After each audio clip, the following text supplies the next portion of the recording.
অস্বীকার করতাম, মানতাম না।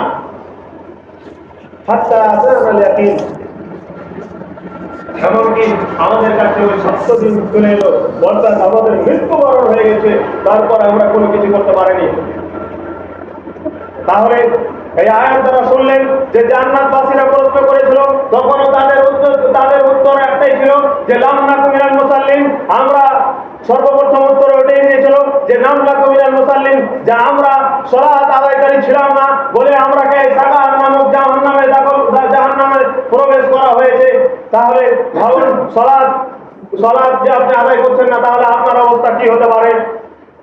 চলেন এবার হাদিসে গিয়ে দেখি, হাদিসে আল্লাহ রাসূল সাল্লাল্লাহু আলাইহি ওয়াসাল্লাম কি বলছেন। হযরত আনাস হতে বর্ণিত, তিনি বলেন যে রাসূল সাল্লাল্লাহু আলাইহি ওয়াসাল্লাম বলেছেন, আউয়ালু মা ইউহাসাবু বিহিল আবদু ইয়াওমাল কিয়ামাহ আস-সালাহ, যে বান্দাদেরকে মহান আল্লাহ রাব্বুল আলামিন কিয়ামতের দিন সর্বপ্রথম যে জিনিস সম্বন্ধে জিজ্ঞেস করবেন, সেটি হচ্ছে সালাত সম্পর্কে জিজ্ঞেস করা হবে। দুনিয়াতে আল্লাহর নৈকট্যের জন্য বহু আমল রয়েছে, যেগুলো গণালে এখন গণনা করে শেষ করা যাবে না। সেই আমলগুলোর কথা জিজ্ঞেস করবেন না। সর্বপ্রথম মহান আল্লাহ রাব্বুল আলামিন বান্দাদেরকে সালাত সম্পর্কে জিজ্ঞেস করবেন। ফাইন সালাওয়াতু সাইরু আমালিহি, যদি তার সালাত গ্রহণযোগ্য হয়, যদি তার নামাজ গ্রহণযোগ্য হয়, তাহলে তার সমস্ত আমল গ্রহণযোগ্য হবে। ফাসাদা সাইরু আমালিহি, যদি তার সালাত গ্রহণযোগ্য না হয়, তাহলে তার কোনো আমলই গ্রহণযোগ্য হবে না। এই হাদিস দ্বারা আমরা স্পষ্টভাবে বুঝতে পারি যে আমরা যাই করি না কেন, যতই ভালো ভালো কাজ করি না কেন, নামাজ আমাদেরকে পড়তেই হবে। নামাজ বিনা আমাদের কোনো চারা নেই। আপনি আলহামদুলিল্লাহ দান দিচ্ছেন, যাকাত দিচ্ছেন, হজ করছেন, সব কিছু করছেন, কিন্তু আপনার নামাজ ঠিক নাই, আপনি সালাত আদায় করেন না, কোনো কাজে আসবে না। আরেকটি হাদিসে হযরত আবু হুরায়রা রাদিয়াল্লাহু আনহু বর্ণিত, তিনি বলেন যে রাসূল সাল্লাল্লাহু আলাইহি ওয়াসাল্লাম বলেছেন, as-salatu salasatu aslasin, যে সালাতের নেকি, সালাতের সওয়াব 3 ভাগে বিভক্ত রয়েছে। আর রুকু সুলুস, আর তুহুর সুলুসুন, তার মধ্যে 1 ভাগ হচ্ছে পবিত্রতার মাধ্যমে, আর রুকু সুলুসুন, দ্বিতীয় হচ্ছে সাজদার রুকুর মাধ্যমে, ওয়াস সুজুদ সুলুসুন, এবং তৃতীয় রয়েছে সাজদার মাধ্যমে। এই 3টি মাধ্যমে সালাতের সওয়াব বিভক্ত রয়েছে। ফামান আদ্দাহা বিহাক্কিহা কুবিলাত মিনহু ওয়া কুবিলা সাইরু আমালিহি, যে ব্যক্তি এই 3টিকে পরিপূর্ণভাবে আদায় করলো, তার সালাত গ্রহণযোগ্য হলো এবং তার সমস্ত আমল গ্রহণযোগ্য হলো। এবং যে ব্যক্তি এই 3টি জিনিস পূর্ণ করলো না, তার সালাত গ্রহণ করা হলো না এবং তার সমস্ত আমল বাতিল হয়ে গেল। অত্র 2 হাদিস দ্বারা আমরা আবারও স্পষ্টভাবে বুঝতে পারলাম যে সালাতবিহীন কোনো চারা নেই, সালাত আমাদেরকে আদায় করতেই হবে। এখানে এই হাদিস দ্বারা আরো বুঝেছেন যে সালাত যে কবুল হবে, সেই সালাত কবুল হওয়ার জন্য আমাদেরকে 3টি জিনিস ভালোভাবে করা জরুরি। নাম্বার 1, সুন্দরভাবে ওযু, পবিত্রতার মাধ্যমে।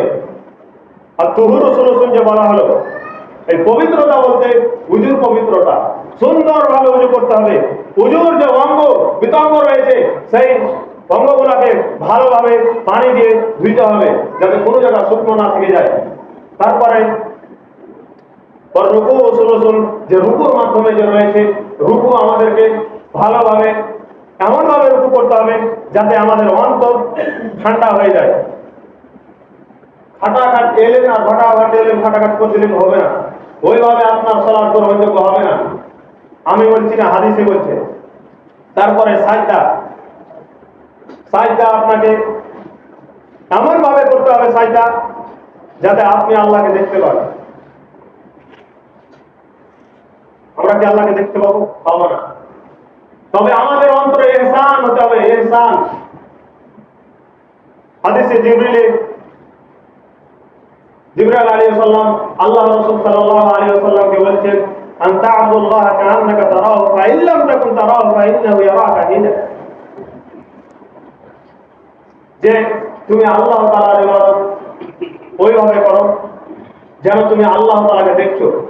যদিও তুমি আল্লাহ তাআলাকে দেখতে না পাও, তাহলে তুমি এটা মনে করো যে আল্লাহ রাব্বুল আলামিন তোমাকে দেখছে। এক কথায় আল্লাহর ভয় ভীতি অন্তরে নিয়ে সাজদায় যেতে হবে। একটি দীর্ঘ সময় ধরে সাজদা করতে হবে, তাড়াহুড়া করে নয়, তাহলে আমাদের সালাত গ্রহণযোগ্য হবে। এই সালাত সম্পর্কে বহু হাদিস এসেছে। কোন মানুষ যদি দিনে একাধিকবার গোসল করে, তাহলে আমরা আশা করি যে তার গায়ে কোনো ময়লা থাকবে না। হযরত আবু হুরায়রা রাদিয়াল্লাহু আনহু থেকে বর্ণিত যে রাসূল সাল্লাল্লাহু আলাইহি ওয়াসাল্লাম বলেছেন, জাআইতুম লাউ আন্না নাহরান বিবাবি আহদিকুম ইয়াগতাসিলু মিনহু ফি কুল্লি ইয়াওমিন 5 মাররাতিন হাল ইয়াবকা মিন দারানিহি শাইউন?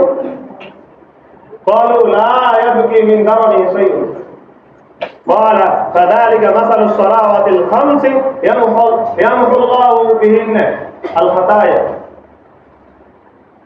আল্লাহ রাসূল সাল্লাল্লাহু আলাইহি ওয়াসাল্লাম সাহাবায়ে কেরামদেরকে জিজ্ঞেস করছেন যে তোমাদের মধ্যে কারোর বাড়ির সামনে যদি একটি নহর থাকে, নহর ছোট নদী যেগুলো আমরা স্বাভাবিকভাবে জলা বলি, বা এমন এই নদী যেমন দেখছেন এরকম একটা নহর, তার মধ্যে যদি কেউ দিনে 5 বার গোসল করে, তাহলে কি তার গায়ে কোনো ময়লা থাকবে? আল্লাহ রাসূল সাল্লাল্লাহু আলাইহি সাল্লাম সাহাবায়ে কেরামদেরকে জিজ্ঞেস করলেন। তখন সাহাবায়ে কেরাম রাদিয়াল্লাহু আনহুম ওয়া রাদু আন তিনারা বললেন যে না, তার গায়ে কোনো ময়লা বাকি থাকবে না। তখন নবী করিম সাল্লাল্লাহু আলাইহি সাল্লাম বললেন যে তার মিসাল হচ্ছে এই যে 5 ওয়াক্ত সালাত মানুষের গুনাহকে মিটিয়ে দেয়।